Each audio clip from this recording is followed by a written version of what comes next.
The next thing I want you to think about is you've got, I didn't do C, but we did, so we talked about D, we've talked about G, and we're going to build it up from 2 chord songs to start off with to 3 chord songs, and maybe that'll probably be it.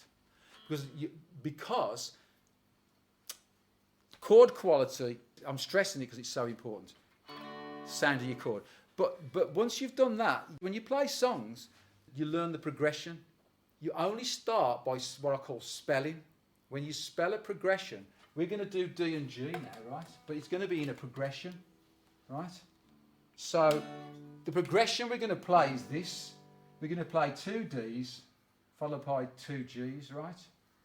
I often write this, I don't use music notation, I just use a simple diagram. So I would normally write this out, I would write it out like this. I could do it as two blocks of 2, so I go 2 Ds, 2 Gs. Now that represents a bar, but what it really represents is 4 ticks. I don't say 1, 2, 3, 4 either, I like to say tick, tock, tock, tock. Gets on people's nerves, but there you go. So we could also illustrate this like this. We could do it as the length of the block it's just the fact that it's 4 blocks, and each one is divided up the same. So you got 2 Ds, 2 Ds, 2 Gs. Yeah. Okay. At this stage, it doesn't take a lot to get them, but we don't care about learning it, because I'm sure you know what we care about is again the sound that makes, and what it is this. What it does is, let's just take that off. If we have, because that's the instruction, but you don't. That won't tell you what it sounds like. That just tells you what to do. You execute it correctly, i.e., like the chord, if you make sure the notes are right, but you execute that correctly, and your guitar will send sounds back at you. But you have to then, those sounds they send back at you have to relate to what you're playing. So it's like this feedback loop. What I am going to do, for when I can devise the way of doing it in the notes properly, is for these exercises, which turn into songs, we could have like, it'll be something like this, a block of 4, right?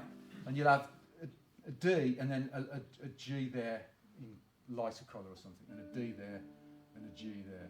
And then the D goes light and the G comes into focus, yeah? So they're present in each bar. And what you've got is you've got this, look, you've got this, and then it goes down to G, and then it carries on, and then you bolt another one of these on. Modular, like, you see what I mean? So let's try that. So I'm going to go, you're going to just strum on the tick. The other thing, no strumming, just tick. Each one of these blocks starts with a tick, right?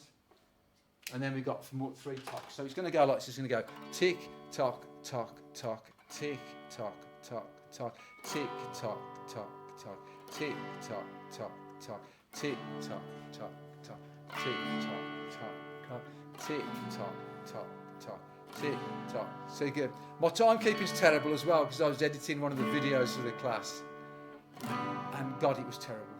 I started counting. I sped up, but we're all right.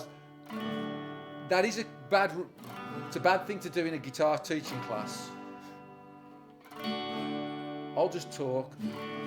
But you see, you're generally with me, yeah? So, talk, talk, talk, tick, talk, talk, talk, tick, talk, talk, talk, tick, good, talk, talk, tick, talk.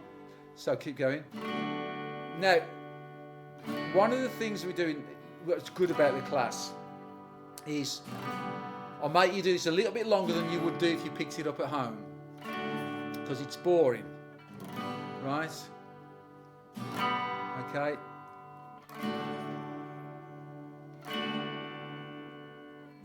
But I'll give you time to listen, because the sound,